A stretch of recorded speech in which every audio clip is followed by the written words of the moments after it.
It gives me great pain, frankly, to be before you today, just one day after the shocking and horrific massacre that happened in Uvalde, Texas, where 19 fourth graders and 2 teachers were murdered in cold blood,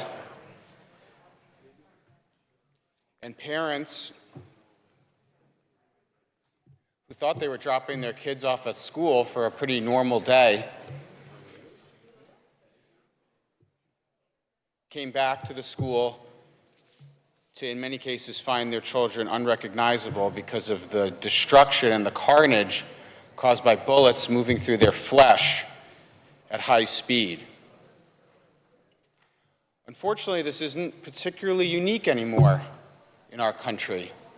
Less than 2 weeks ago, on May 14th in Buffalo, there was a racist mass shooting at a supermarket that left 10 people dead,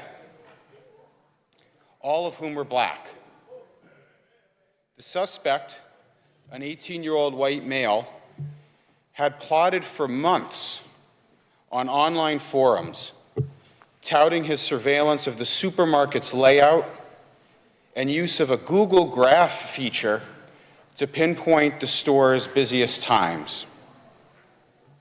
Now, in case we thought that horrific hate violence like this couldn't happen in Massachusetts, last summer, less than a year ago, just over a year ago, and just 7 miles from here, where we are at the State House, at Shiloh House in Brighton, a rabbi in religious garb and clothing, in the middle of the day, in broad daylight, was stabbed at least 7 times. The individual who, interestingly, and I think poignantly, had moved to America from Russia, in part to escape anti-Semitism in Eastern Europe, had security training, and he was able to lure the attacker away from 200 children who were at a summer camp immediately behind the building.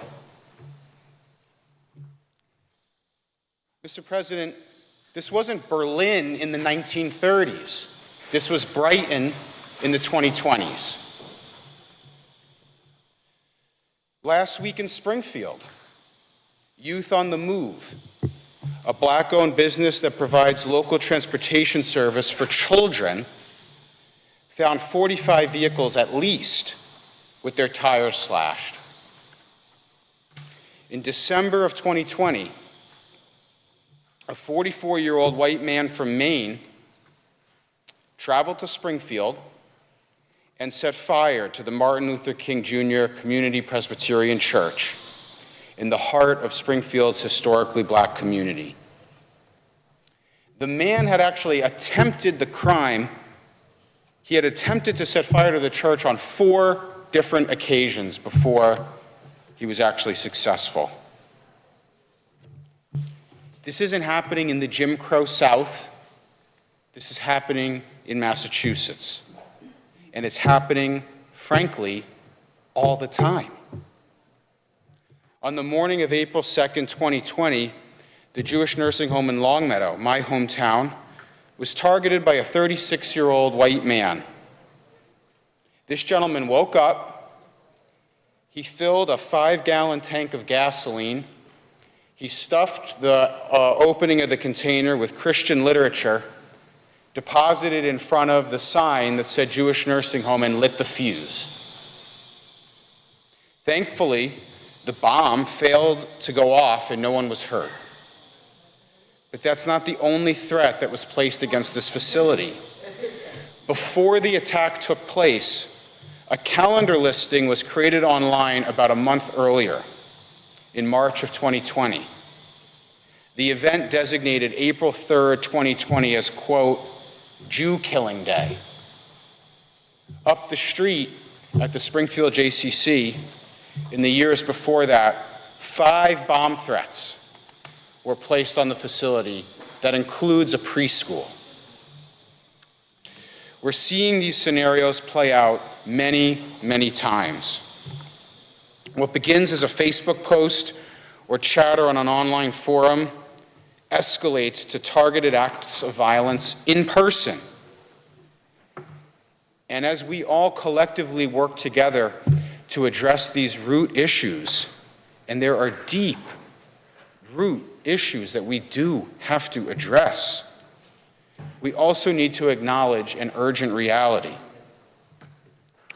Our Black communities, our Jewish communities, our Asian communities, our trans communities are facing escalating, targeted attacks and threats of violence, and real violence, on an almost daily basis. People are being targeted as groups in their places of worship or community centers, and they're being targeted as individuals because of the color of their skin, or the clothes they wear, or the religion that they practice. This isn't just anecdote. This isn't just one-off cases. According to a recent Anti-Defamation League report, in 2021, there was a 34% increase in anti-Semitic incidents from 2020, which was itself a record, to 2021. It's the highest number of anti-Semitic incidents since the ADL began tracking this in 1979. And for anyone who thinks that we should hang our hat on our progressive reputation here in Massachusetts, we were ranked 7th for the most number of hate incidents nationwide. I sit on the Governor's Hate Crimes Task Force, and there has been a documented increase across so many groups and communities. Anti-Black violence, anti-trans violence, anti-Asian violence, anti-Semitism, anti-Muslim violence. The list goes on. All are seeing increases, documented increases. Mr. President, 5 years ago, with the help of many in this chamber, our Senate President, our Ways and Means Chair, the gentlelady from Newton, Senator Cream, the gentlelady from Worcester, President Emerita Chandler, we worked to set up a nonprofit security program. This nonprofit security grant program covers grants across the Commonwealth for security enhancements and increased security protocols at houses of worship, community centers, and other institutions at heightened risk of violence. Just a few recent examples of what this funding has meant for some of the organizations that have received it.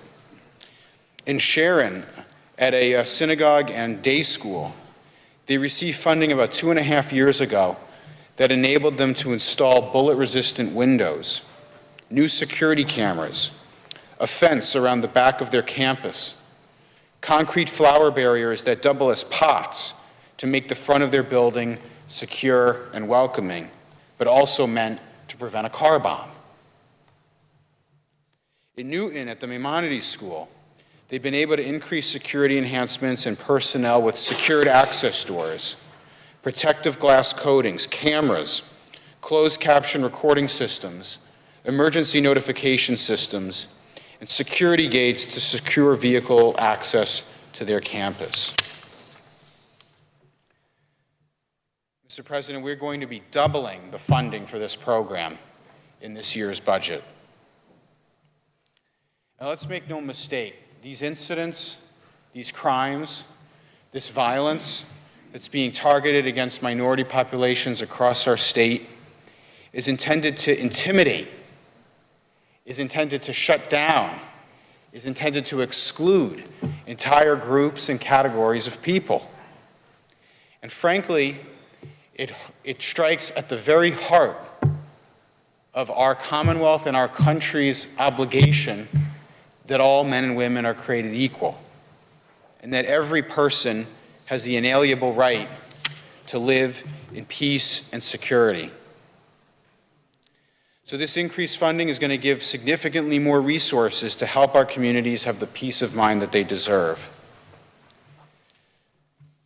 And I just want to close with, and also, the funding is going to include a requirement that it's geographically and equitably distributed across our state, because as I pointed out,